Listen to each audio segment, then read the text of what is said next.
Voilà,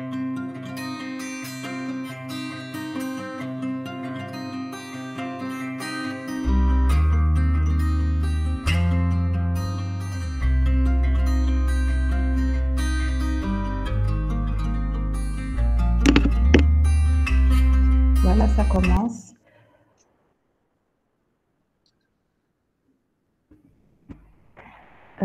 العسلامة نوان إيمي دي سامغوري أقلي فرحاغ إيمي دروحم أتجمع تاكير كول أسبقاس أكني دي تفبخير أسبقاس أمكاس. Le marché algérien est en pleine mutation avec de plus en plus de concurrence pour le plus grand bien du consommateur. Les entreprises qui vont le plus tirer leur épingle du jeu sont celles qui vont mieux comprendre le consommateur algérien et lui offrir des produits et des services qui correspondent à ses attentes. Pour mieux comprendre l'activité du marketing, nous avons avec nous aujourd'hui depuis Alger l'éminent Monsieur Ali Hamoutane qui nous dévoilera son regard porté sur le domaine du marketing. Son intervention vise principalement le partage de son expérience dans le domaine du marketing en Algérie et à l'international. Avant de donner la parole à notre honorable invité, je tiens à le présenter.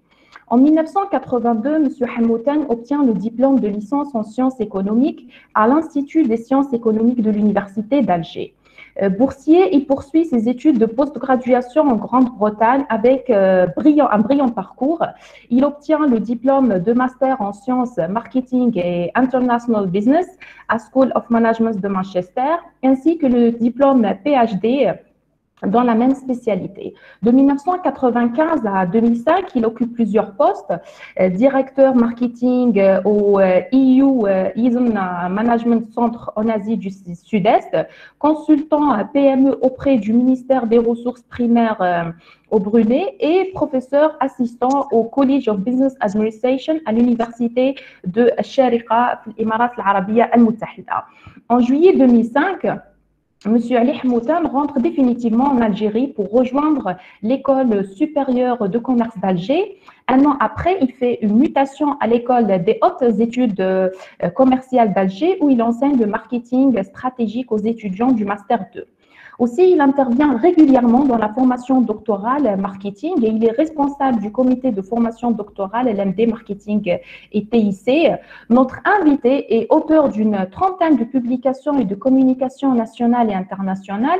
Il est également reviewer dans plusieurs revues scientifiques. Il nous explique aujourd'hui dans ce webinaire le marketing et dans la perception des managers et consommateurs algériens. Donc voilà, Monsieur Hamoutane, je vous cède la parole. Oui, merci beaucoup, Madame. Salam alaikum, Azul Filawen. Salamat pagi, Apakhabar.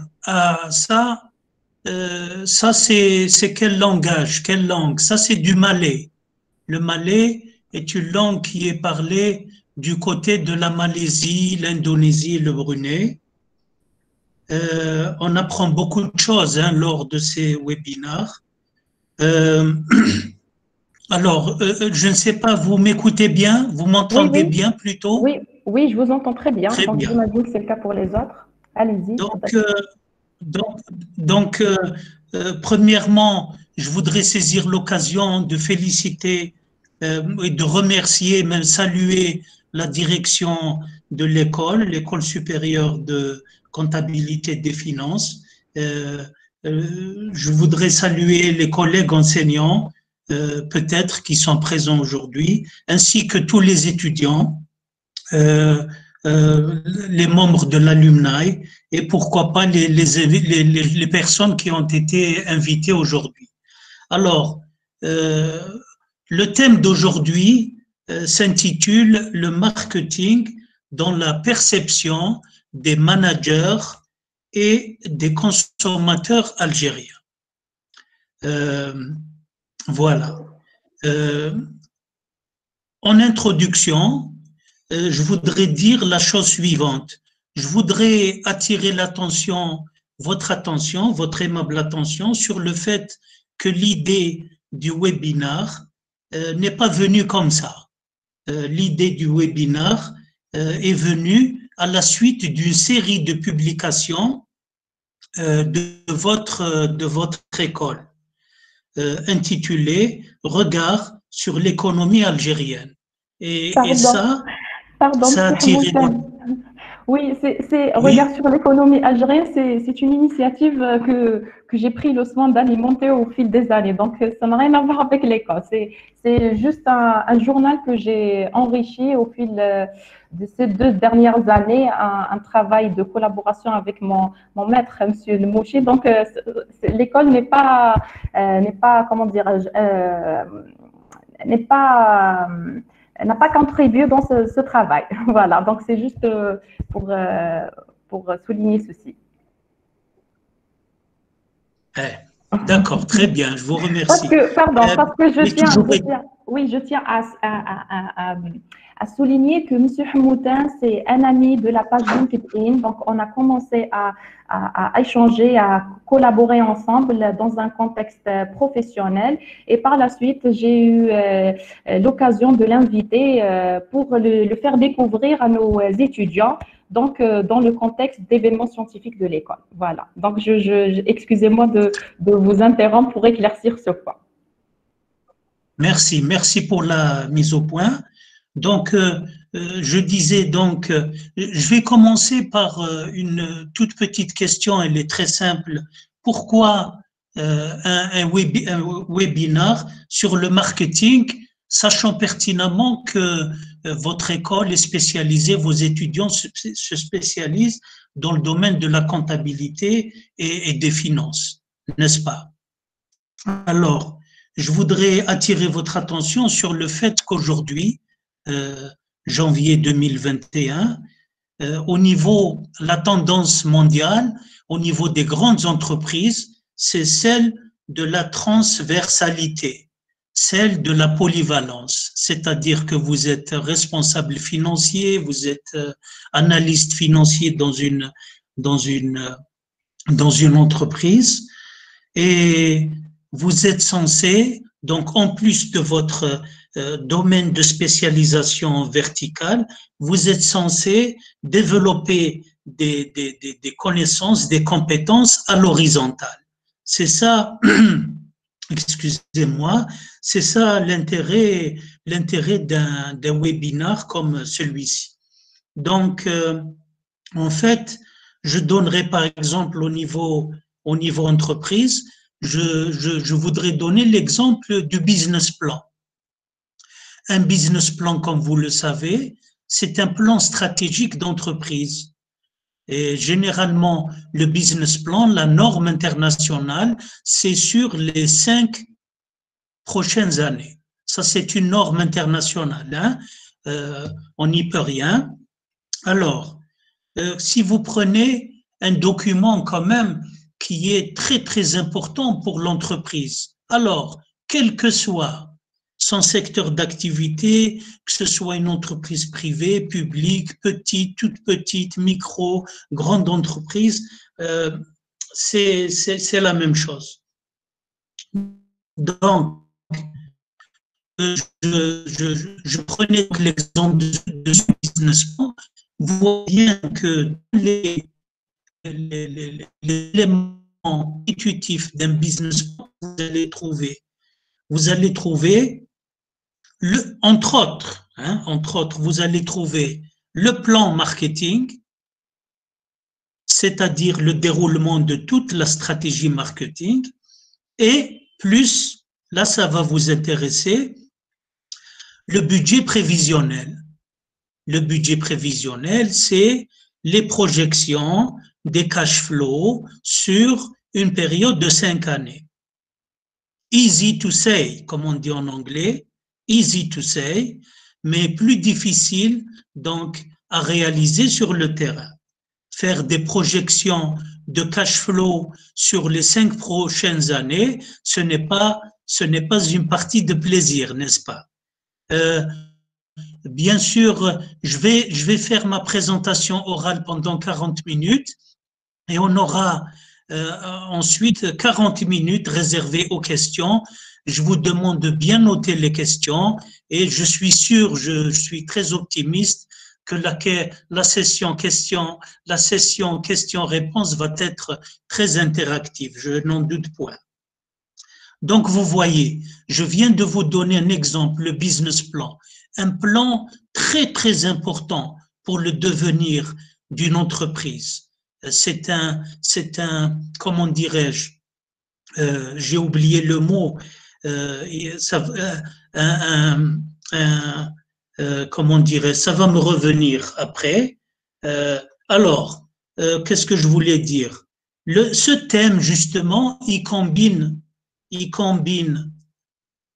et le côté offre, c'est-à-dire les managers, les représentants des entreprises, et d'un autre côté aussi, il touche aussi l'aspect demande, puisqu'il s'agit de consommateurs. Feuille de route était le terme qui m'a échappé. Donc, un business plan, c'est une feuille de route très, très importante pour la vie, l'avenir et le devenir d'une entreprise, quelle que soit son activité. Il peut s'agir d'une banque, d'une institution financière, assurance, tout ce que vous voulez. Production, service, comme on dit en anglais, across the board. Alors, ce webinaire n'est pas un cours. Ce n'est certainement pas de ma part un cours magistral, loin de là, c'est un partage. Sharing of experience. Whose experience? Mine, mon expérience, et humblement, mon expérience, j'ai 6 années donc effectué en tant que directeur marketing ou marketing manager dans la région de l'Asie du Sud-Est, et pas seulement ça, une expérience sur le terrain en Algérie, il y a de cela plus d'une vingtaine d'années, dans le domaine de la formation avec les cadres d'entreprise. C'est très important tout ça, parce que parler de l'entreprise, c'est vraiment être baigné dans ce milieu où on est en contact avec les managers, on les écoute, on partage certaines expériences. Donc, à un âge assez jeune, j'ai eu la chance d'être consultant au niveau de l'Institut supérieur de gestion et de planification que tout le monde connaît, ou du moins les managers du secteur public connaissent très bien. Il est situé à Borj El Kifan, à Alger. Et pas seulement ça. Après mon retour donc définitif en 2005, j'ai eu l'occasion donc de côtoyer un petit peu les cadres d'entreprise, les délégués médicaux, des ingénieurs, des architectes. C'est tous ces personnes-là, comment dirais-je, d'horizons très divers, qui ajoutent un petit peu, comment dirais-je, à l'intérêt de cette formation. Parce que, vous savez, dans cette situation de formation, ce n'est pas seulement les stagiaires qui apprennent, mais l'intervenant, le facilitateur aussi, à la fin de la journée, se dit « Ah tiens, j'ai côtoyé aujourd'hui des ingénieurs informaticiens, des experts en recherche opérationnelle, des biologistes, et on a discuté d'un certain nombre de choses et vraiment, même surtout le facilitateur, il apprend. Donc la formation, cet aspect qui est très important, c'est le learning, l'apprentissage. On apprend à tous les âges et c'est très important, je souligne. Donc, je termine mon introduction en vous disant que maintenant je vais évoquer les points suivants. Je dois parler des systèmes de valeurs, de la culture marketing en particulier. La culture se divise en culture au niveau d'un pays. D'ailleurs, demain, chez nous en Algérie, et ce n'était pas voulu de ma part, hein, d'avoir choisi la veille du Nouvel An à Mazir. Vous vous rendez compte? Ce n'était pas voulu. Wallahi, eh bien voilà, donc c'est l'occasion. Donc, on va parler beaucoup plus de la culture marketing. Deuxièmement, je dois parler du marketing dans le contexte du secteur des services. Les services, c'est quelque chose qui a pris de l'ampleur par rapport au secteur traditionnel, l'industrie, l'agriculture, n'est-ce pas? Et ça, c'est pas uniquement dans notre pays, c'est une tendance mondiale. Qu'est-ce qu'il y a encore? Je vais vous évoquer peut-être un ou deux facteurs clés de succès. Les enjeux et les perspectives d'avenir. Quand on anime un webinaire, on parle du passé, on parle du présent, mais on doit obligatoirement parler aussi de l'avenir, de faire parler, partager, échanger sur les perspectives d'avenir, bien sûr, concernant notre cher pays.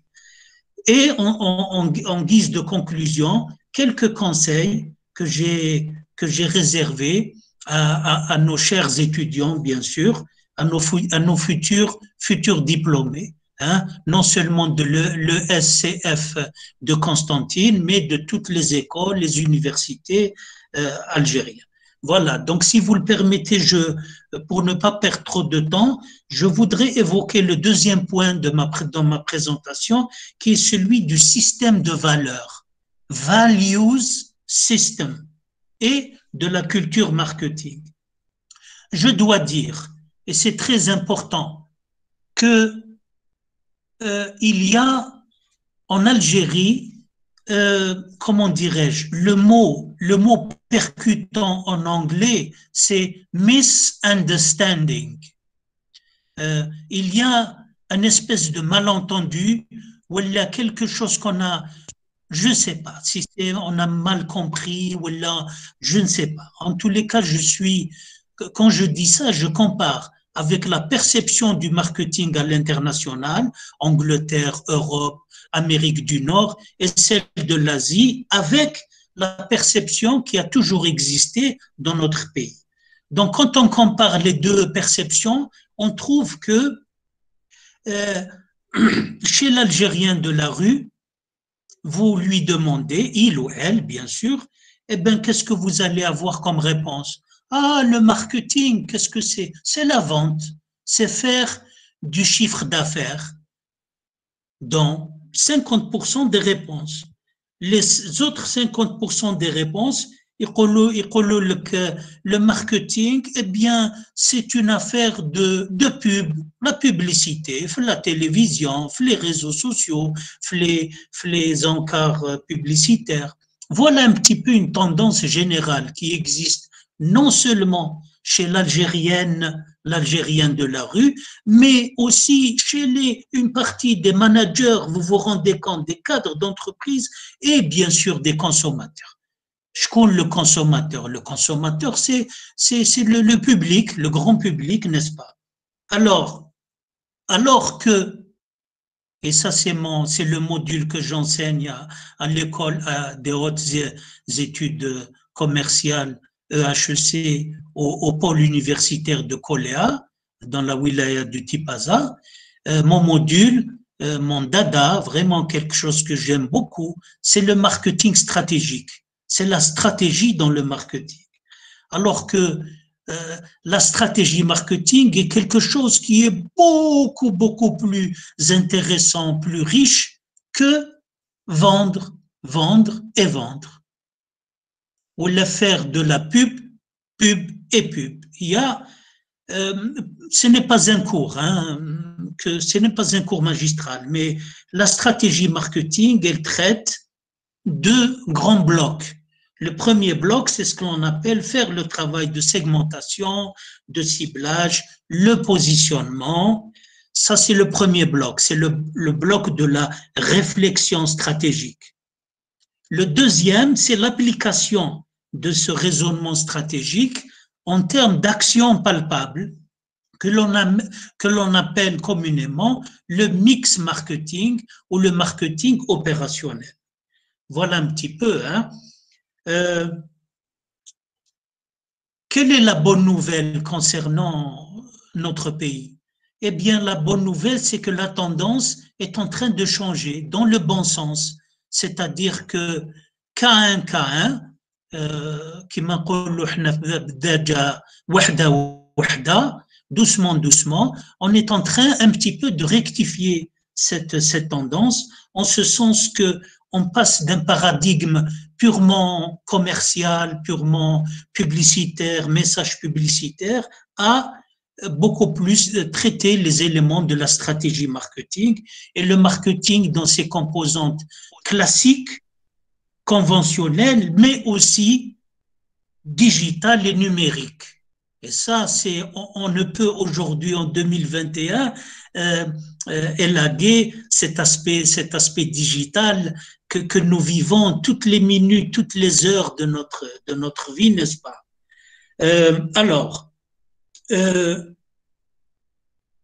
quelle est la perception dominante, justement? Je vous ai parlé de la perception dominante en Algérie, mais laissez-moi partager avec vous quelque chose d'autre. Vous serez assez, comment dirais-je, surpris et surprise de savoir que la perception des personnes appartenant à l'espace ASEAN, c'est-à-dire les pays du sud-est asiatique, qui sont la Malaisie, l'Indonésie, le Brunei, Singapour, Thaïlande, Vietnam et autres, eh bien, vous savez que la perception dominante dans ces pays est qu'ils considèrent la discipline marketing comme étant une discipline venue d'ailleurs. Ils n'arrivent pas à s'identifier avec la discipline marketing. À l'exception d'un seul pays, c'est le Singapour. Alors, je dis ça, je n'invente pas, ce n'est pas un livre que j'ai lu et je résume, c'est basé sur ma propre expérience sur le tas.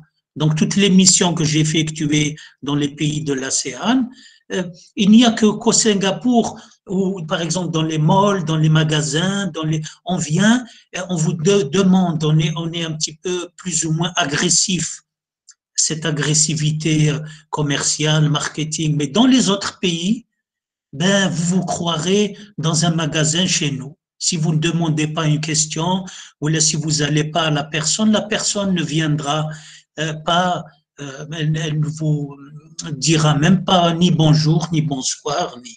Donc, c'est pour ça que j'ai souhaité cet après-midi avec vous parler de système de valeurs et de culture.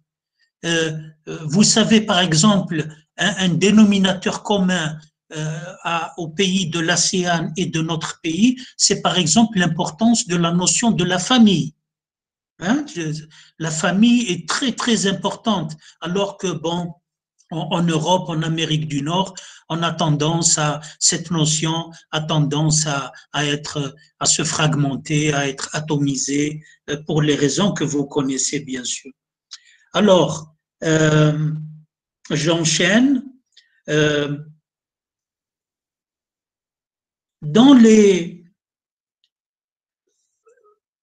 En étant en Asie du Sud-Est, j'ai eu l'occasion de faire de la co-recherche avec un professeur à l'université d'Oxford en Grande-Bretagne, et le professeur Loveridge faisait son étude de terrain côté donc anglais et européen, et moi j'étais sa contrepartie sur les pays du sud-est asiatique. Donc on s'est intéressé aux investissements européens dans les pays de l'ASEAN. Et donc il y avait des questionnaires à envoyer, etc. Quel a été un des principaux résultats que l'on a trouvé? On a trouvé que il y avait dans les relations de ces filiales d'entreprises européennes avec leur société mère en Europe, il y avait une tendance très lourde qui était à la centralisation de deux fonctions stratégiques. Deux fonctions stratégiques. Quelles sont ces deux fonctions? La finance et le marketing. Tout ce qui touchait à la stratégie marketing, donc, était fortement centralisé auprès des sociétés mères en Europe. Mais alors là, ce résultat, Ben, quand vous réfléchissez, vous allez trouver que cette centralisation, elle existe chez nous, ou du moins auprès d'entreprises, par exemple dans le secteur pharmaceutique, les entreprises qui ont opéré sur le marché algérien, beaucoup d'entre elles centralisent systématiquement ces deux fonctions. Nous allons revenir à cette notion. Voilà. Alors,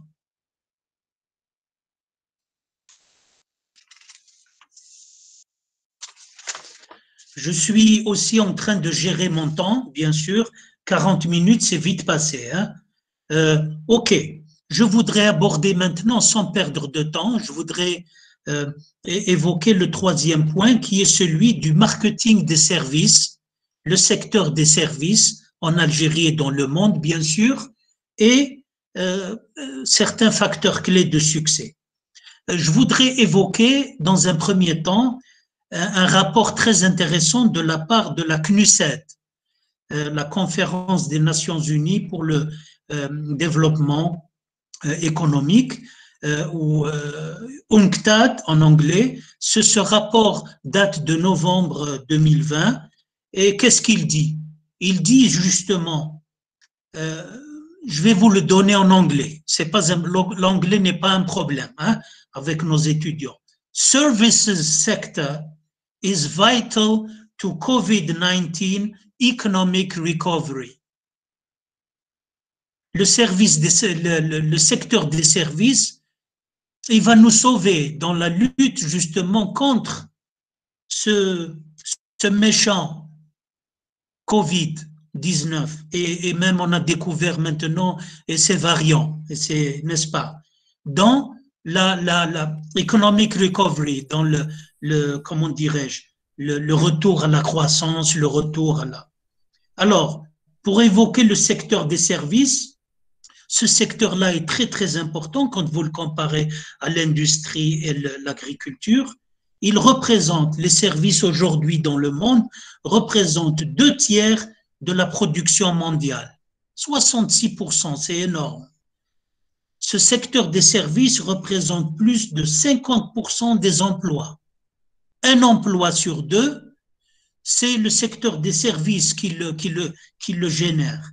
Et toujours les services représentent un quart ou 25% des exportations mondiales. Alors, il est évident que le marketing est un outil essentiel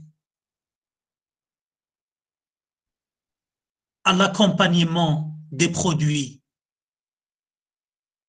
d'entreprises de services, les banques, les assurances. Tout à l'heure, on va évoquer, et Madame Maya m'a demandé de parler un petit peu de la finance islamique. La finance islamique chez nous, eh bien, elle vient de démarrer. J'espère qu'elle va démarrer et qu'elle va constituer une alternative au fonctionnement des banques conventionnelles. On va parler de cela, même si je ne suis pas spécialiste hein, sur la question. Donc, il y a un essor du secteur des services extraordinaire dans le monde. Et ça a été engagé, c'est pas nouveau, ça, c'est depuis, je ne sais pas moi, 20, 30 ans déjà. C'est le secteur financier, les services du tourisme, de la logistique internationale. Je n'en veux pour preuve la place financière de Londres, Singapour, Hong Kong, Dubaï, etc. Donc, maintenant, je vais passer à l'identification d'un facteur clé de succès que j'ai découvert moi-même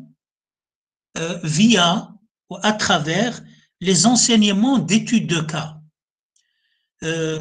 Vous savez, mon enseignement en général, hein, c'est 50% des concepts clés et 50% d'études de cas, systématiquement. Je n'en veux pour preuve la Harvard Business School, si elle est classée numéro 1 systématiquement dans le monde, c'est grâce à son approche, donc, études de cas, case study based qui lui assure un succès très important. Alors, à la lumière donc de ces cas, je vais évoquer certains cas avec vous. Bon, c'est des multinationales très connues. Le cas de IKEA, le géant suédois du meuble et de l'ameublement. Intel pour les microchips, Walmart, Carrefour, Alibaba, etc., etc. Quel est donc ce facteur clé de succès? Eh bien, à chaque étude de cas, nous avons constaté, avec bien sûr mes étudiants, mes cadres d'entreprise, qu'il y avait à chaque fois un couple. Quel est ce couple? C'est le couple innovation, donc innovation dans la recherche et le développement, dans les idées, dans même une start-up, qu'est-ce que c'est? C'est une innovation, comme l'a souligné mon collègue et ami de longue date, le professeur Mziane Lasfer, les start-up, c'est de la haute technologie, n'est-ce pas? Donc, je reviens au couple innovation avec quoi? Avec les études et les recherches marketing qui sont faites en amont. S'il y a une innovation technologique et qui n'est pas combinée à des études, à des recherches marketing qui puissent identifier les besoins correctement, les tendances, les préférences, et même aller jusqu'à créer le besoin. Ben oui. Donc, souvenez-vous de ce couple très, très important entre innovation et recherche marketing. En plus de la stratégie marketing, le module de marketing research a été mon dada depuis quelques années. Et en particulier, le livre de Naresh Malhotra, cet Américain d'origine indienne qui a produit des livres très, très intéressants aux États-Unis. Alors, je suis en train de regarder my watch, c'est OK. Alors, le quatrième point, maintenant, je vais parler de l'avenir. Je suis obligé de parler des enjeux et des perspectives d'avenir. La transformation digitale de nos entreprises est un must, c'est une obligation, c'est un engrenage qu'on ne peut pas arrêter, n'est-ce pas? On ne peut pas rester, l'Algérie ne peut pas rester en marge du développement économique, technologique et surtout dans le domaine des TIC, ces fameuses technologies de l'information et de la communication qui ont bouleversé complètement nos vies, n'est-ce pas? Donc, c'est un enjeu majeur et cette question de fracture numérique, qu'est-ce que c'est la fracture numérique? La fracture numérique au niveau de notre pays, ben vous la voyez au niveau de même des familles, d'une famille. La génération du papa, de la maman, comparée à la génération des jeunes qui sont très, comment dirais-je, très, très smartphone et tout ce qui est technologie, les réseaux sociaux, n'est-ce pas? Au niveau international, la fracture numérique, c'est le fait que certains pays sont vraiment très, très avancés, comme le Canada, par exemple, les États-Unis, l'Australie et la Nouvelle-Zélande, attention. On a tendance à les oublier, mais moi, je les ai visités, ces deux pays. La Nouvelle-Zélande, c'est extraordinaire. C'est la Nouvelle-Zélande qui a introduit tout ce qui est biométrique, passeport, carte d'identité biométrique, il y a de cela peut-être 20 ans de cela, même qui a devancé les USA. Alors, bien sûr, il s'agit de mesurer l'impact du Covid-19 sur la performance des entreprises, un impact donc catastrophique sur la vie économique de nos entreprises et la nécessité de développer des stratégies de type hybride. stratégie de type hybride. Hybride, qu'est-ce que ça veut dire? Hybride. Hybride, ça veut dire qu'on doit mélanger deux approches. Le télétravail à distance, travailler à distance. Le webinaire de cet après-midi est un excellent exemple, n'est-ce pas? Je suis à Tizi Ouzou, je suis professeur à EHEC Coléa Tipaza et vous êtes à Constantine et il y a même des gens, des participants de Londres, d'un peu partout dans le monde. C'est vraiment un plaisir. Et donc, cette tendance-là, elle va continuer. Les universités anglo-saxonnes, elles ont été parmi les premières universités à opter pour le online. Et le online à 100%. Ils ont bien anticipé. Ils ont vu que le Covid allait durer et que les risques, il y avait trop de risques en envisageant le présentiel en stop and go. On fait du présentiel, on arrête, on reprend le présentiel. Et là, regardez tout le débat actuel qu'il y a, par exemple, en France, un pays quand même avancé, développé, n'est-ce pas? Voilà. Alors,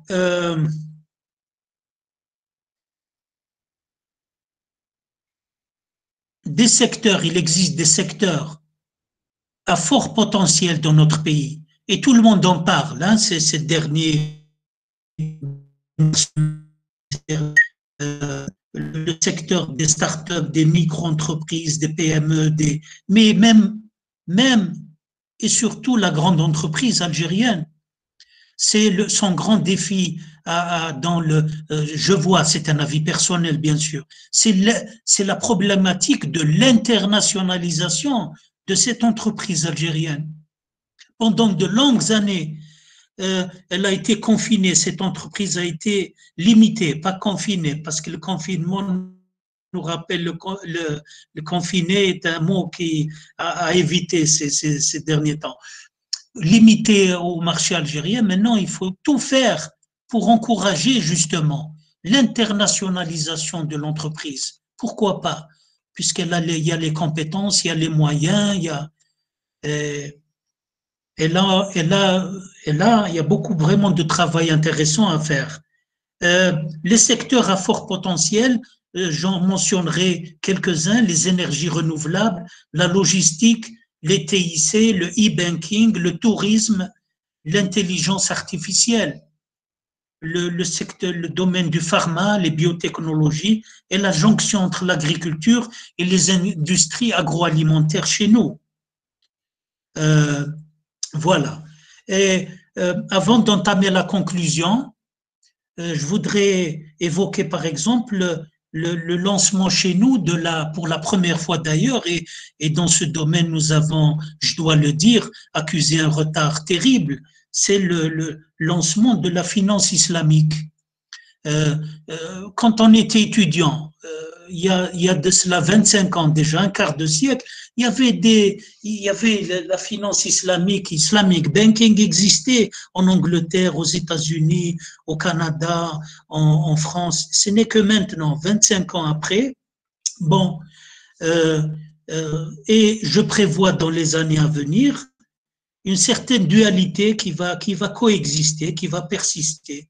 La dualité qui va durer, qui va s'accentuer, c'est celle d'un marketing de la finance islamique naissante qui vient de commencer, embryonnaire, avec quoi? Avec le marketing des produits bancaires, des banques, des institutions financières conventionnelles. Et ça ne va pas disparaître, hein, comme j'ai vu, comme de par mon expérience dans certains pays du Golfe, dans certains pays de l'Asie du Sud-Est, cette dualité a toujours existé. Donc, c'est bien pour le consommateur algérien, c'est une très bonne nouvelle parce que qui dit dualité dit choix, des alternatives et au consommateur algérien de choisir, de faire son coût avantage risque et d'aller sur tel ou tel produit financier, bancaire, etc.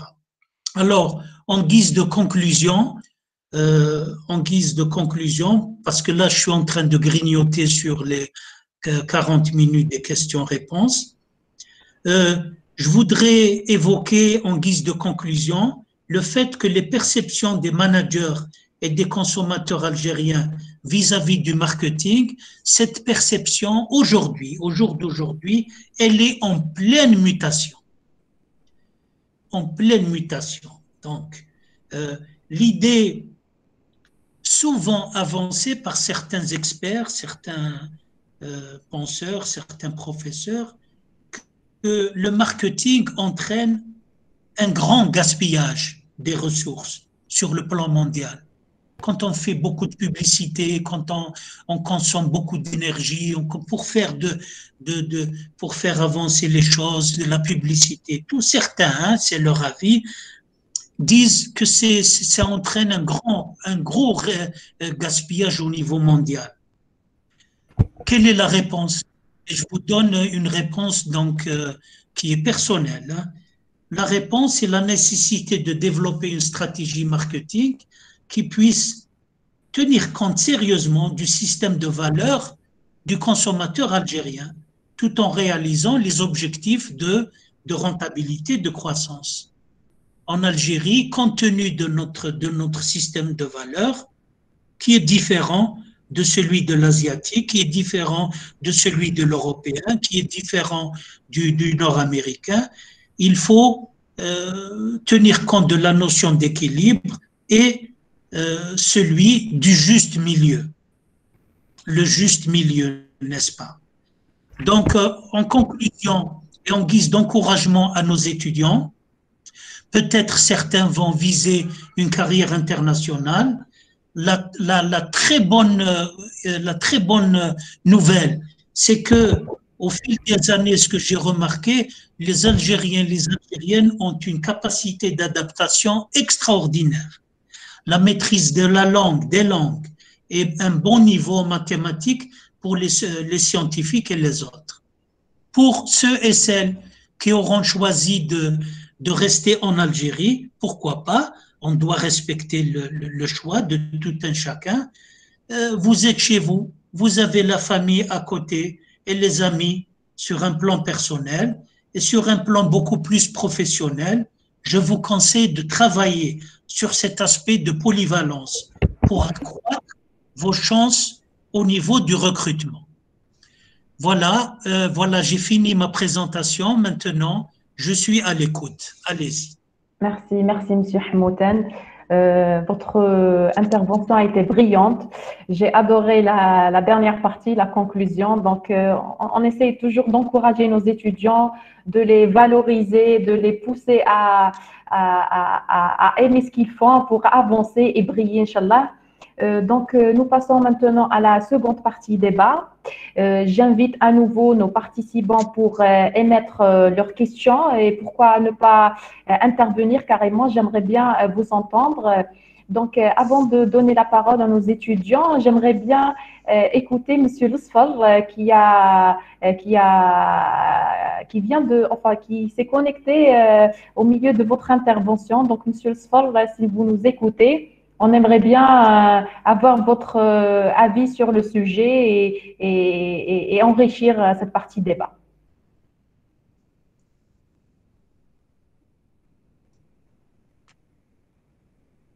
Oui, Monsieur le Sfar. Donc, Monsieur le Sfar ne nous écoute pas ou alors son compte est connecté. Oui, oui, c'est bon, Monsieur le Sfar. Pour me connecter. Donc, oui. Merci bien, Alice. C'est vraiment c'est une présentation très intéressante. J'aimerais juste rajouter des choses au sens où, en quelque sorte, les principes, il y a aujourd'hui 7 principes du marketing. Donc, en plus des 4 qui étaient auparavant, le prix, le produit, la place et aussi la promotion. On a aujourd'hui 3 autres principes qui sont je vais les dire en anglais, je ne sais pas si je peux les traduire en français. Donc, c'est le packaging, the processes and the people. Donc, c'est les gens, le conditionnement peut-être, et puis les process, les procédures. Donc, je ne sais pas si en Algérie, évidemment, on a les gens, on a peut-être les moyens de faire beaucoup de choses, mais est-ce on peut appliquer ces 7 principes totalement en Algérie? Ou bien chez nous, il y a toujours le prix qui est très important. Donc, c'est évidemment des fois des conditions économiques. Donc, on peut appliquer les 7 principes quand on a le choix quand on a le choix de ce qu'on peut faire, mais quand... J'espère que la communication est meilleure.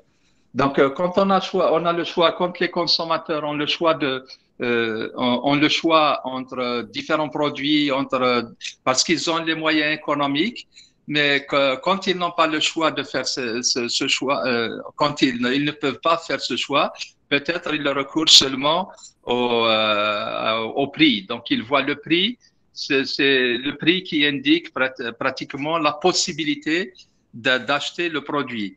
Donc, si c'est le prix qui est prépondérant, est-ce que les entreprises algériennes ne peuvent pas faire beaucoup d'investissements sur le prix pour devenir plus rentable, pour devenir plus économique et offrir un produit qui est en quelque sorte à moins cher pour les consommateurs? Donc là, je pensais, OK, si je prends une deuxième question, un deuxième commentaire. J'espère que j'ai un peu de temps. Donc, le deuxième commentaire, c'est que hier, je lisais un article qui était très intéressant sur Nike, l'entreprise-là qui produit des baskets. Je vais essayer de vous l'envoyer et c'est vraiment quelque chose de très, très intéressant. C'est au sens où dans l'entreprise Nike, il y a une sorte de conflit entre le directeur de l'invention, le directeur de la production et le directeur du marketing. Donc, vous avez mentionné auparavant que, évidemment, les startups sont très importants parce qu'ils inventent le produit, etc. Il ne suffit pas seulement d'inventer le produit, mais il suffit aussi de penser à comment on va le vendre. Et dans le cas contraire, comme il y avait longtemps l'entreprise là qui a produit une bicyclette qui était sous forme électrique. J'ai oublié son nom. Celui qui a inventé aussi l'ordinateur, le premier ordinateur en Angleterre, Clive Sinclair. C'était Clive Sinclair. Malheureusement, il n'a pas fait d'études en marketing. Sa compagnie, pratiquement, elle était dissoute en quelques mois. Mais il était vraiment un génie parce qu'il avait inventé une sorte de bicyclette, une voiture électrique. Sauf qu'elle était relativement petite. Donc, les gens ne pouvaient pas l'acheter parce qu'ils se disent, s'il y a un grand camion devant nous, il ne va pas le voir. Donc, il y a un grand risque. Donc, et à ce moment-là, malheureusement, cette entreprise, elle est en faillite, alors que maintenant, on voit que la plus grande entreprise mondiale d'automobile, c'est Tesla. La valeur de Tesla, la valeur sur le marché de Tesla, elle est équivalente aux 10 premières valeurs, enfin, la somme des 10 premières entreprises dans le monde de la voiture. Donc, si vous rajoutez Toyota, Volkswagen, Nissan, Honda, Subaru, enfin les 10 premières, il n'y avait même pas une entreprise française. Donc Renault et Peugeot, ils sont plus bas. Donc si vous ajoutez la somme de ces entreprises-là, c'est l'équivalent d'une seule entreprise qui est Tesla et qui est basée vraiment sur l'idée de Clive Sinclair, c'est de produire une voiture qui est électrique, mais malheureusement, dans les années 80, ça n'a pas marché parce qu'il y avait ce défaut du marketing. Donc, ma question, c'est vraiment ce conflit dans les entreprises entre le directeur de production, bien l'inventeur dans l'entreprise, et le directeur du marketing. Enfin, je vais vous envoyer cet article de Nike, il est vraiment très long. Il était juste le Financial Times de ce week-end. Et vous allez le voir, c'est vraiment quelque chose qui détaille énormément ce contexte. Merci bien Ali, pour la présentation et heureux de vous voir. Merci, Merci, Monsieur Le Soir. Donc, on revient vers notre invité, Monsieur Hamoutan, pour nous donner sa vision sur ces deux points que vous avez soulignés. Donc, le prix, comment qu'il est prépondérant par rapport aux autres principes, et aussi le conflit entre directeur de production et directeur de marketing. Oui, Monsieur Hamoutan. Très bien, très bien. D'abord, je remercie mon collègue et ami de longue date, Mziane, pour nous avoir consacré un petit peu de temps. Hein. Lui qui est un professeur de finance connu un peu à travers le monde, je dois dire. Donc, vraiment, on apprécie. Thank you for your time, hein, Mziane. Et voilà. Je voudrais apporter les éléments de réponse un petit peu par rapport au prix, effectivement. Quand l'Algérie était caractérisée par une économie de la pénurie, il n'y avait pas assez de produits au niveau de l'offre des entreprises. Effectivement, la variable prix était la plus prépondérante, était déterminante. Mais Maintenant, on a dépassé un petit peu cette économie caractérisée par la pénurie, puisqu'il y a, si ce n'est l'abondance, des produits divers. Et je pense que le consommateur algérien a pris conscience des aspects de la qualité de service, beaucoup plus qu'avant. Maintenant, on compare les prix sur smartphone, on essaie de comparer les différentes qualités, les différents standards, les différents prix. Le consommateur algérien, au jour d'aujourd'hui, il est plus conscient des aspects de packaging, le conditionnement, n'est-ce pas? C'est vrai. La ménagère algérienne, elle est plus consciente des produits, elle arrive à comparer. Donc, je dirais qu'aujourd'hui, le facteur déterminant, c'est le facteur expérientiel, l'expérience. D'ailleurs, aujourd'hui, dans le monde, la recherche marketing, dans le domaine marketing, elle est caractérisée par beaucoup de recherches en ce moment sur le customer experience, tout ce qui est expérience du consommateur. Pour revenir à la deuxième aspect évoqué par Mziane, Nike, effectivement, et le conflit qu'il y a entre le directeur de l'innovation, la production, et le directeur marketing. Vous savez, toutes les minutes, toutes les heures dans le monde, il y a ce type de conflit au niveau pratiquement de toutes les réunions. Et généralement, vous savez, il peut s'agir du directeur financier qui est en conflit avec le directeur marketing. Le directeur financier il est là pour maximiser le revenu, le profit. Donc, son argumentation, qu'est-ce que c'est? C'est augmenter le prix de vente. Le directeur marketing, à contrario, il est là, sa priorité, c'est quoi? C'est essayer de capter le plus de parts de marché, de consommateurs, de gagner les consommateurs des autres et donc tout en argumentant une baisse de prix, ou du moins pour avoir un prix compétitif. At the end of the day, à la fin de la journée, qui c'est qui vient en tant qu'arbitre avec son sifflet? C'est au niveau de ces réunions, c'est le PDG qui vient et qui procède à des arbitrations, arbitration, et qui est là. Et ce n'est pas facile hein, de donner raison à l'un et de ne pas donner raison à l'autre. Voilà. Donc, le fait de nous envoyer le cas Nike, je suis personnellement très intéressé puisque mon approche est une approche donc case study based au niveau de nos enseignements et même l'envoyer, pourquoi pas, à nos étudiants. Merci beaucoup, Mziane, encore une fois. Voilà. Allez-y. Merci, Monsieur Hamoutan. Alors, je vais lire une question de l'un de nos étudiants. Donc, la question est comme suit. Donc, pardon. Selon vous, en quoi se limite le marketing en Algérie et au Moyen-Orient, bien qu'il soit moins avancé qu'en Occident? Donc, il voudrait, cet étudiant voudrait, enfin, c'est M. Bouziane qui voudrait avoir plus de détails sur les outils utilisés.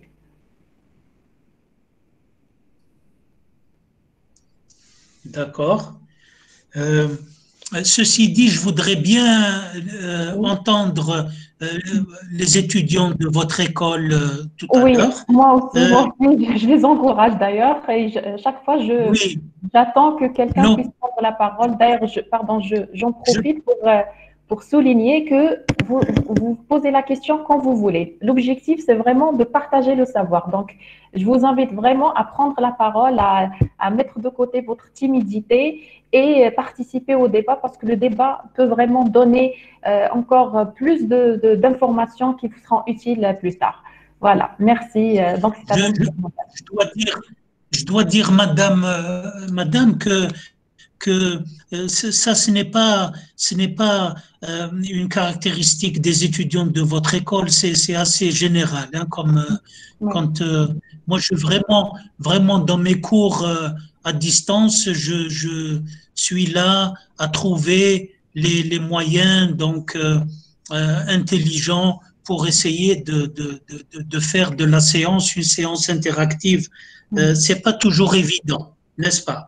c'est vrai. Donc, je réponds, je réponds à cette question de marketing euh, au risque de me répéter. Le marketing est en pleine mutation dans notre pays, en Algérie.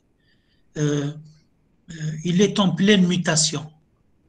Euh, euh, je vous ai dit la perception dominante, c'était le marketing. Qu'est-ce que c'est? C'est le commercial, c'est la publicité. Mais de nos jours, cette perception est en train de s'aligner un petit peu sur la perception à l'international, plus professionnelle, qui traite vraiment des éléments constitutifs de la stratégie marketing, au lieu que ce soit que deux éléments, les ventes, le chiffre d'affaires et le, le, la publicité. Quoique, il faut dire, hein,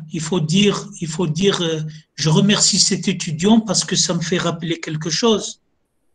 Je dois dire que les entreprises, par exemple dans le domaine pharmaceutique, mettent beaucoup l'accent sur la maximisation des ventes. Et là, c'est la formation avec les délégués médicaux qui m'ont permis de prendre conscience de ça. Beaucoup de pression est exercée sur les délégués médicaux pour faire du chiffre d'affaires. D'accord? Et ça, c'est une étudiante qui a travaillé pour le compte d'un leader mondial dans le pharma. Et qu'est-ce que vous voulez? Sur le marché algérien, on ne parle pas de stratégie marketing. Tout est fait, le diagnostic marketing, préconisation de stratégie marketing, c'est beaucoup plus du ressort de la société mère, que la société mère se trouve à Paris, Londres, New York ou la Singapour. Je sais pas si. Donc, on a l'impression qu'il y a deux niveaux. Il y a le niveau opérationnel au niveau du marché algérien où ces entreprises, tous les jours, toutes les heures, mettent la pression sur les délégués médicaux et autres, sur la force de vente pour faire du chiffre d'affaires. Et un autre niveau stratégique, et il n'y a rien entre les deux, entre ces deux espaces, euh, il n'y a absolument rien du tout. C'est la raison pour laquelle, par exemple, à un moment donné, sur la place d'Alger, qui est la capitale, on avait beaucoup, sur 10 directeurs marketing, on avait peut-être 7 ou 8, c'était des étrangers. Moi, personnellement, je n'ai absolument rien contre les étrangers, surtout si c'est des gens qui apportent de la compétence et tout, aucun problème. Mais je dresse un constat. Aujourd'hui, la tendance, elle est en train de se renverser. Sur les 10 des postes de directeur marketing, et maintenant, et qui sont ces gens qui occupent ces postes-là, des Algériens et des Algériennes? C'est nos diplômés, c'est les diplômés de nos écoles. Et je le dis humblement, hein, je fais partie d'une école qui a toujours été une école leader dans le domaine des sciences commerciales et du marketing en particulier. Et cela depuis de nombreuses années. Le marketing au Moyen-Orient, ben, qu'est-ce que vous voulez que je vous dise? Euh, le marketing, par exemple, aux Émirats arabes unis, quand j'étais à Dubaï, eh ben, vous savez, les plus grandes entreprises spécialisées dans les études marketing à Dubaï, vous allez trouver systématiquement des étrangers qui gèrent ça. Alors, soit l'Afrique du Sud, américains, européens, ou là beaucoup de personnes qui viennent, beaucoup de managers hindous. Oui, des compétences hindoues, il y en a beaucoup. Voilà. Voilà ce que je peux apporter comme réponse. Merci, merci Monsieur Hamoutan. Je donne la parole à notre étudiant Zenadi qui voudrait vous poser une question. Donc c'est à toi, Yassine.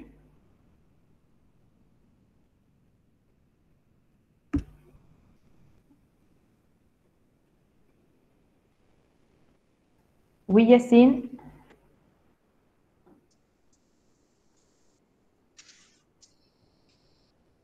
Fadhal Yassine. Je crois qu'il s'est déconnecté. On reviendra vers lui. Peut-être qu'il avait un petit souci. Donc, je vais lire en attendant une question de nos étudiants. Oui. Alors, c'est une question qui vraiment relève du profil étudiant. Donc, cette étudiante se pose la question, quels sont les moyens pour vraiment percer dans ce domaine de marketing? Comment pratiquer le marketing? Comment réussir? Comment briller? Donc, quels sont vos conseils, M. Hamoutan, pour notre étudiante? Je qualifie cette question vraiment de pertinente. Hein. Si elle ne nous suit pas, vous lui transmettez mon sentiment. Elle est avec nous. Elle est avec nous. Question pertinente. Oui. Parce que, pourquoi? Je m'explique. D'abord, je suppose que cette étudiante, c'est votre étudiante. Elle est spécialisée en comptabilité finance. Oui, c'est Romeissa Boukala, oui. Romeissa, voilà, Romeissa. Donc, comment réussir en marketing alors que vous-même, vous êtes spécialisé en comptabilité finance? Comptabilité finance, c'est votre spécialité verticale. Il faut faire des formations horizontales. Alors là, je vais évoquer le cas d'une étudiante originaire de Annaba chez nous, dans notre école, qui est venue un jour et m'a demandé la permission de participer au cours, le cours de marketing stratégique. J'ai dit, il n'y a pas de problème. Généralement, la porte, elle est ouverte. À la fin du cours, cette étudiante est venue et m'a expliqué pourquoi elle venait. En fait, c'était une étudiante dans la spécialité finance dans notre école. On a aussi comptabilité finance. Hein, et elle voulait faire un transfert vers le marketing. Et elle m'a dit la chose suivante. Elle m'a dit, le cours était tellement intéressant que ça l'a motivée justement pour effectuer le transfert. Non seulement elle a fait le transfert, j'ai eu l'occasion de l'encadrer donc dans le cadre de mémoire de fin de formation de master, et je pense qu'à la fin de la journée, at the end of the day, c'est cette étudiante qui est la grande gagnante parce que maintenant, elle a combiné aussi bien finance comptabilité que le marketing, deux disciplines qui marchent donc, comme on dit en anglais, hand in hand. Voilà. Sinon pour Romeissa, je recommande des formations accélérées. Elle voudrait prendre la parole, là, Romeissa. Donc, je lui laisse le Oui, temps d'interagir directement avec vous. Oui, Romeissa. oui, bien sûr.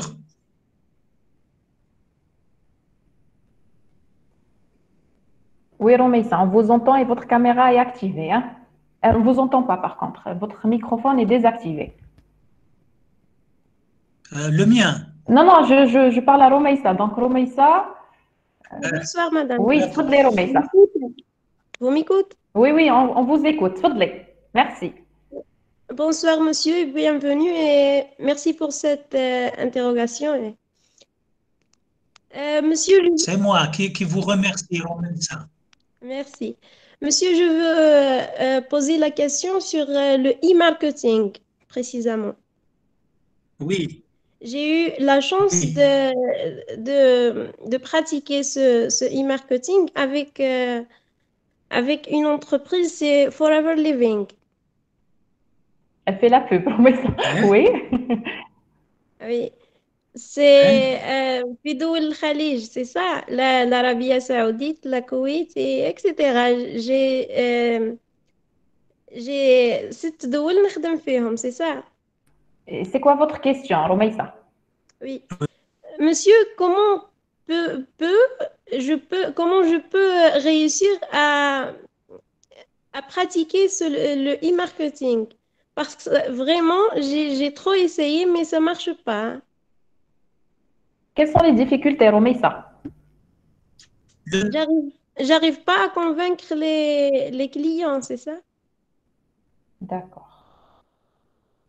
avec Romeissa, Oui. avec Forever Living, qu'est-ce que Oui. vous avez fait comme tâche? Call center ou là vous avez contribué à l'élaboration de la stratégie? Non, monsieur, tout ce que je fais, c'est de faire des publicités sur Snapchat, sur Instagram, pour attirer des clients. D'accord. D'accord. Et ça ne marche pas. Oui, Ça ne marche pas. ça marche pas, oui. J'ai essayé, j'ai trop essayé, mais il y a peut-être 1 ou 2 clients qui m'ont fait des commandes vraiment. Des commandes de quoi? Des commandes d'un Oui, des produit produits. particulier? C'est des produits, oui. Des demandes, des produits que je vends. D'accord, ok, ok, très bien. Merci. Merci, Romeissa. On va Merci, entendre madame. notre Ok, invité. Merci, Romeissa. Merci. merci. Et je lui dis bravo parce qu'elle a pris la parole. La question,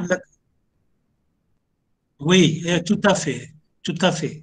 Euh, la question, elle est intéressante parce qu'il s'agit quand même de quelqu'un qui est en train avec un petit peu de pratique, hein, quelqu'un quand même qui a essayé de faire passer des publicités. Donc, ce n'est pas le profil étudiant chez nous, c'est quelqu'un qui est complètement déconnecté de la réalité. Vous savez, euh, euh, je vais vous expliquer ce qui se passe avec le marketing dans un contexte des pays du Golfe. L'obstacle principal, on l'a évoqué dans ma présentation, c'est la culture. C'est l'obstacle culturel. Si on essaie de comprendre le consommateur, le comportement du consommateur khalidji, si on n'a pas d'expérience sur le tas, on n'a pas vécu, on ne comprend pas comment que ça se passe là-bas, d'un point de vue donc de quelqu'un qui est en Algérie, eh ben, ça ne marche pas. D'accord? C'est l'obstacle est un obstacle culturel parce que il s'agit d'examiner, de comprendre les référents culturels du consommateur khalidji. Je ne sais pas si vous me suivez. Oui, Romeissa. Donc, Allô? oui, Monsieur Hamoud, on est toujours avec nous. Mais... Oui, Romeissa. Oui, oui, monsieur, c'est tout à fait clair. Oui, je vous attends. Oui. Alors, moi, je vous dis que l'obstacle majeur est un obstacle qui relève de la culture du consommateur. Euh, le consommateur khalidji répond très favorablement au nom de marques très connues mondialement. Si la marque du produit que vous proposez n'est pas connue mondialement, eh ben, j'ai le regret de dire que ça sera un échec. Voilà. Donc, votre conseil, Monsieur Hamoutin, c'est vraiment de cerner le profil du client, du consommateur, étudier ses besoins, ses attentes pour pouvoir proposer, enfin, définir une stratégie Bien sûr, Oui, voilà. Voilà. bien sûr, c'est une obligation, c'est un must. Si vous ne faites pas ça, Mhm. eh ben, et c'est là, c'est pas, et ça, c'est pas uniquement valable dans les pays dans les pays du Khalidj. C'est valable. Essayer de lancer des publicités en Europe, euh, essayer de une publicité, essayer de la faire passer par rapport à un consommateur français. Et la même publicité, essayer de la faire passer aux consommateurs anglais, britanniques. Eh bien, je vous assure que la différence, ce sera comme le jour et la nuit. Oui, oui.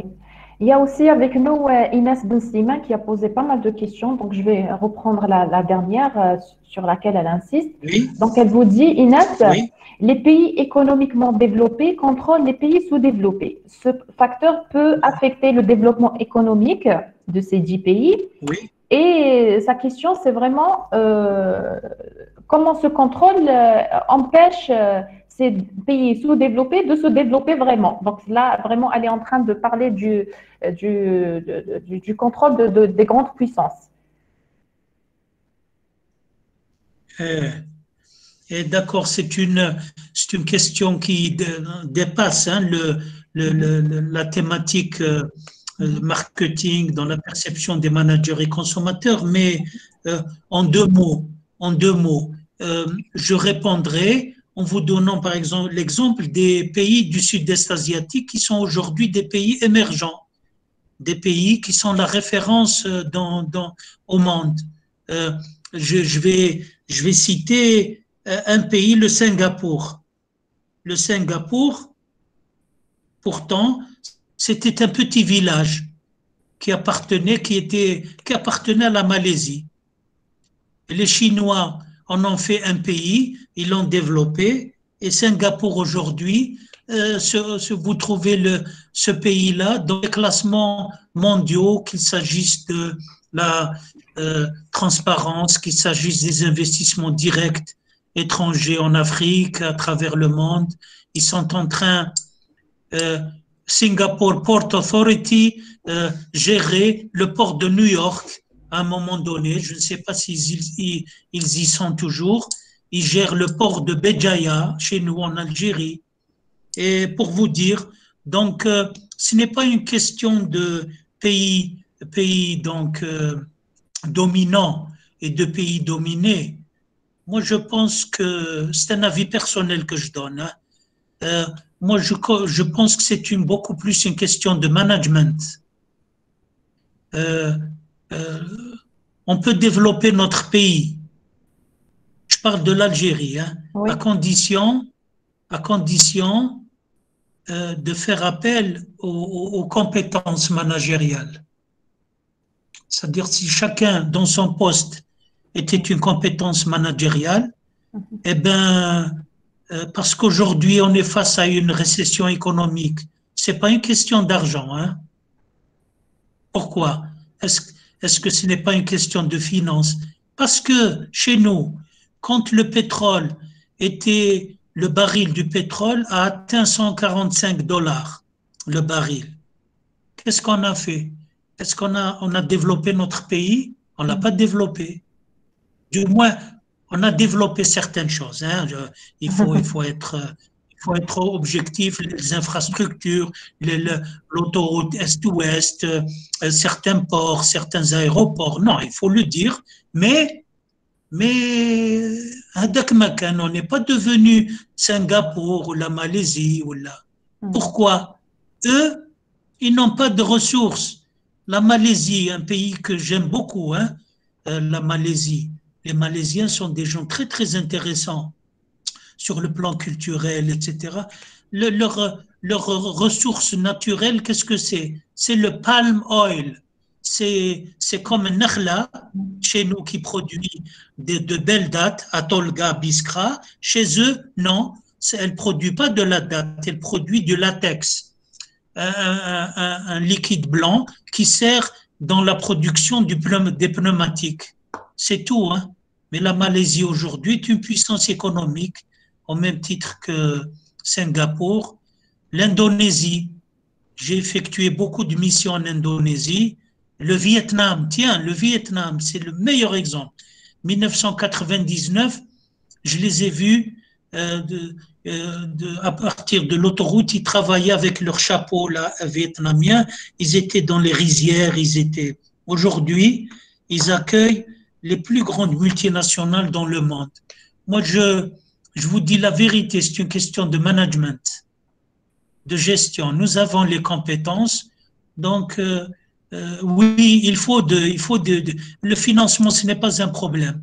Le financement, il y a la jeunesse, vos étudiants, quand ils vont acquérir de l'expérience, ils vont les former à Londres, un peu partout en Allemagne, ils vont revenir en Algérie et ils vont faire des montages financiers qui vont permettre aux entreprises, aux startups de réunir les ressources qu'il faut.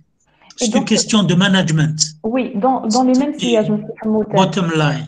Oui, quel est votre conseil pour vraiment améliorer notre marketing? Vous avez parlé du marketing stratégique, donc quel est votre conseil pour améliorer ceci pour notre pays? Donc c'est la question de notre alumni Rahma Mghaniz qui se pose cette question. Donc c'est toujours dans le même sens de votre dernière réponse. Très, très bonne question pertinente. Ce qu'il faut, c'est la formation, la bonne formation. La formation de nos jeunes étudiants, c'est notre meilleur investissement. Moi, ce qui me rend plaisir, ce qui me fait énormément plaisir, parce que on ne devient pas milliardaire en étant professeur à l'université, enseignant, chercheur. Mais par contre, la grande satisfaction, c'est le fait de voir ces jeunes-là pleins d'ambition et pleins de bonne volonté réussir en Algérie, réussir à l'étranger. Et ça nous renforce, ça nous rend optimistes. La formation, non seulement de cette jeunesse, mais la formation surtout des modules comme la stratégie, marketing, le marketing research, les études. C'est les managers qui sont déjà en poste. On les oublie, ces gens-là. Il faut absolument que à un moment donné, avait un budget au niveau des entreprises qui leur permettait de faire des formations. Maintenant, ils ne peuvent pas se faire former à l'étranger à cause du Covid. Eh bien, ils tfadlou au niveau des écoles, au niveau des écoles donc publiques et privées. Voilà. Vous mettez l'accent sur un besoin, c'est-à-dire que les entreprises doivent s'ouvrir sur les universités et vice-versa. Donc, c'est vraiment complémentaire. Je vais poser une autre question, toujours de notre alumni Rahma. Elle vous dit comment vous évaluez le marketing dans le domaine assurantiel qui s'oriente beaucoup plus vers la maximisation des réductions. Donc voilà, donc elle met l'accent sur le domaine assurantiel. Donc quel est votre avis sur le sujet? D'accord. Alors, pour être franc et direct, je ne suis pas spécialiste du domaine assurance. Mais par contre, je confirme qu'il y a un marketing, donc assurance, et que même s'il est basé sur l'élément donc réduction surtout par rapport aux consommateurs algériens. Euh, Depuis que je suis rentré en Algérie depuis 2005, chaque année quand je vais assurer ma voiture, on me dit ça a augmenté. Je vous assure, chaque année, depuis 2005, ça va faire combien? 15 ans, plus de 15 ans. Chaque année, on me dit ça va augmenter. Et mon argument, je dis comment? Moi, je n'ai pas fait d'accident. N'y a-t-il pas de bonus qui permettent à la prime d'assurance de descendre un petit peu? Et à chaque fois, la réponse, elle est. Donc, vous voyez qu'il y a quelque chose qui ne va pas là-dedans. Par contre, ce qui est bien, le secteur des assurances, ce qui est la bonne nouvelle, c'est qu'ils ont beaucoup d'excédents financiers et monétaires. Et ces excédents-là, l'économie algérienne en ce moment, elle a besoin de ces excédents. Elle peut, par exemple, si ces compagnies d'assurance veulent faire développer le pays, eh bien, qu'ils mettent à la disposition, qu'ils créent des fonds pour soutenir ces startups et ces investisseurs en Algérie et à l'international. Et je suis sûr que la volonté de nos managers dans le secteur des assurances ne manque pas. Et la vision et la clairvoyance, je suis optimiste là-dessus. Voilà. Très bien. Merci, Monsieur Hamouten. Donc, on va essayer de conclure. Donc, vous avez commencé votre intervention par souligner le manque ressenti en Algérie en termes de marketing. Vous avez souligné l'importance du marketing stratégique, notamment au niveau de l'étranger. Vous avez introduit la notion d'innovation et sa relation avec la recherche marketing. Aussi le besoin de suivre les TIC, donc une chose vraiment très importante que l'Algérie ne pourra pas dévier, donc il faut vraiment adopter les TIC. Vous avez également parlé de la dualité marketing de la finance islamique avec le marketing des produits bancaires.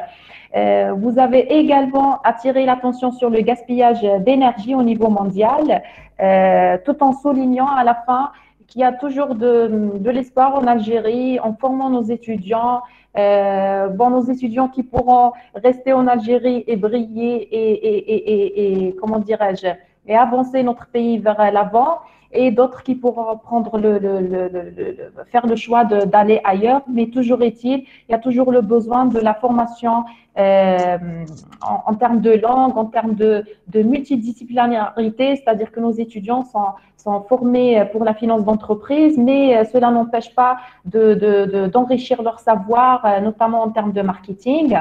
Et je vous donne là la parole vraiment de nous parler des perspectives. Donc, quels sont vos conseils, quelles sont les perspectives, toujours en se focalisant sur le consommateur algérien et sur nos chefs d'entreprise. Donc, un élément essentiel dans cet épanouissement économique. Donc, si on veut vraiment réussir, donc on a deux éléments, donc le consommateur qui est finalement nous et le chef d'entreprise.